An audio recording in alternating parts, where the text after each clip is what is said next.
All right, तो आज के टॉपिक में हम ये फाइंड आउट करते हैं कि किसी सर्कल का एरिया कितना होता है। वैसे तो हमें पता है कि भाई सर्कल का एरिया होता है पाई आर स्क्वायर, लेकिन ये पाई आर स्क्वायर कैसे आता है ये हम आइडेंटिफाई करते हैं, ये पता लगाते हैं। इस फिगर में आप देख रहे होंगे कि दो सर्कल बने हैं, एक इनर सर्कल है और एक आउटर सर्कल है। इसका मतलब ये है कि दोनों सर्कल्स का जो सेंटर है इस पर्टिकुलर केस में वो एक ही है, इनर का भी और आउटर का भी। ये मान लेते हैं कि जो आउटर सर्कल है उसका जो एरिया है वो कैपिटल ए है, ठीक, और जो इसका रेडियस है आउटर सर्कल का वो है हमारा स्मॉल आर, ठीक। तो अब ये इनर सर्कल देखते हैं भाई, है ना।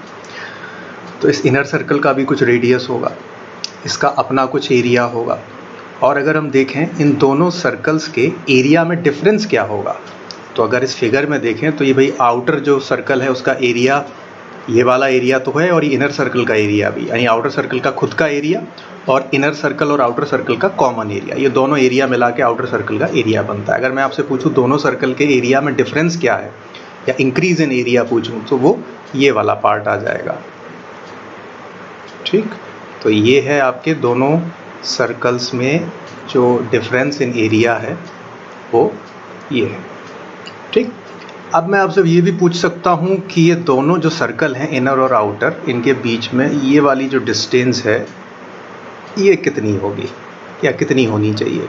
आप कहेंगे भाई ये होगी दोनों सर्कल्स के रेडियस का डिफरेंस। ठीक बात है, बिल्कुल करेक्ट आंसर है। अब एक एजम्पशन और लेते हैं, मान लीजिए दोनों सर्कल बिल्कुल पास पास बने हैं, बिल्कुल चिपक के बने एक दूसरे से, बहुत ही मामूली नैनोमीटर के लेवल का डिफरेंस है। तो उस केस में आप कहोगे इन दोनों के रेडियस में भी बहुत बहुत बहुत बहुत कम डिफरेंस होगा, यानी ये वाली जो डिस्टेंस है ये बहुत ही कम होगी। तो इस डिस्टेंस को मैं कह देता हूँ, एक प्रचलन भी है ऐसी डिस्टेंसेस को कहने का, डी आर, है ना। आर ये पूरी डिस्टेंस थी, तो इससे बहुत थोड़ा सा फर्क की डिस्टेंस को क्या कह देंगे, डी आर। इसी तरह से ये जो एरिया है आउटर सर्कल का जो ए है, अब इनर सर्कल भी बिल्कुल आउटर सर्कल से चिपक के बना है, तो डिफरेंस इन एरिया अगेन क्या हो जाएगा, उसे हम यहाँ पर कह सकते हैं डी ए। तो ये तो हो गई हमारी टर्मिनोलॉजी, ठीक। अब हम ज्योमेट्रिकली भी फाइंड आउट करते हैं कि ये जो डैश्ड पार्ट है, ये जो डैश्ड एरिया है या डी ए है इन अदर वर्ड्स, ये कितना होगा। तो ज्योमेट्रिकली देखने के लिए अगर हम इस रिंग को यहाँ से सपोज एक कट लगाते हैं और इसको हाथ से पकड़ के सीधा कर देते हैं, तो आप देखोगे कि ये जो रिंग जैसा जो स्ट्रक्चर है ये एक रेक्टेंगल का फॉर्म ले लेगा, एक रेक्टेंगल की तरह दिखने लगेगा। और रेक्टेंगल का एरिया होता है लेंथ इनटू विड्थ। तो इस रेक्टेंगल का लेंथ कितनी हो जाएगी, जो इस आउटर सर्कल का सरकमफ्रेंस होगा वो हमें पता है कितना होगा, 2 पाई आर, और इसकी विड्थ कितनी हो जाएगी, ये वाली डिस्टेंस, ये वाली लेंथ, ये कितनी है, डी आर, ठीक भाई। तो ये क्या हो गया, ये इस रिंग का आ गया एरिया, और ये एरिया हम पहली बात कर चुके हैं, this is equals to D A. तो हम यहाँ लिख सकते हैं कि D A equals to 2 pi R D R, ठीक बात है। अब लॉजिक क्या है, हम करना क्या चाहते हैं, हम एक्चुअली करना चाहते हैं, सपोज ये तो अभी एक सर्कल बना है, ऐसे ही एक और सर्कल मैं बना देता हूँ इधर, ठीक। अब ये वाली पट्टी जो आपको दिख रही है डैश्ड एरिया, मैं ये वाला भी कैलकुलेट कर लेता हूँ। फिर इसके बाद एक और इनर सर्कल बनाऊंगा और ये वाला एरिया कैलकुलेट कर लूँगा।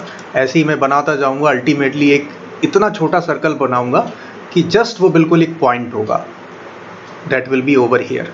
तो मैं करना क्या चाहता हूँ, ये सारी जो पट्टियाँ दिख रही हैं आपको, ये सारे जो डैश्ड एरिया है, अगर मैं इनको कैलकुलेट कर लूँ और इन्हें सम कर दूँ तो ये अल्टीमेटली इस सर्कल का एरिया हो जाएगा, ठीक बात है। तो ये कहाँ तक चलूँगा मैं, आखिर यहाँ से चल रहा हूँ, कहाँ तक चलूँगा। देखो इसकी बात करें तो हम कह सकते हैं कि यहाँ पर जो आर है आपकी, that is equals to R, और जब आप बिल्कुल यहाँ चले जाओगे, बिल्कुल पॉइंट पे चले जाओगे, तो ये जो आर है आपका, हम कह सकते हैं ये आर हो जाएगा 0। तो actually we'll have to calculate all this dashed areas starting from r equals to 0 when this is just a point and r is just 0, and move it up till r equals to r, right। तो ये जो आपके पास ये एक equation आ गई है, ये कहलाती है डिफरेंशियल इक्वेशन। अगर मैं इस डिफरेंशियल इक्वेशन को सॉल्व कर दूं, कैसे सॉल्व करूंगा, मैं दोनों तरफ इंटीग्रेट कर दूंगा इक्वल्स टू के, integration of 2 pi R D are. और ये इंटीग्रेट कहाँ से करूँगा, मैंने यहाँ से निकाला from r equals to 0 to r equals to r।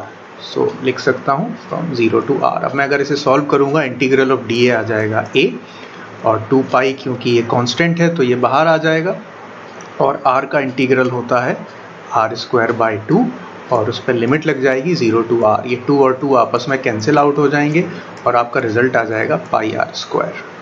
ठीक, तो देखा कितना आसान था निकालना एरिया ऑफ अ सर्कल। तो अगर ये वीडियो आपको अच्छा लगा और आप ऐसे ही और वीडियो भी चाहते हैं तो फटाफट इस वीडियो को लाइक कर लें, अपने दोस्तों के साथ शेयर कर दें और इस चैनल को सब्सक्राइब कर लें। Thank you.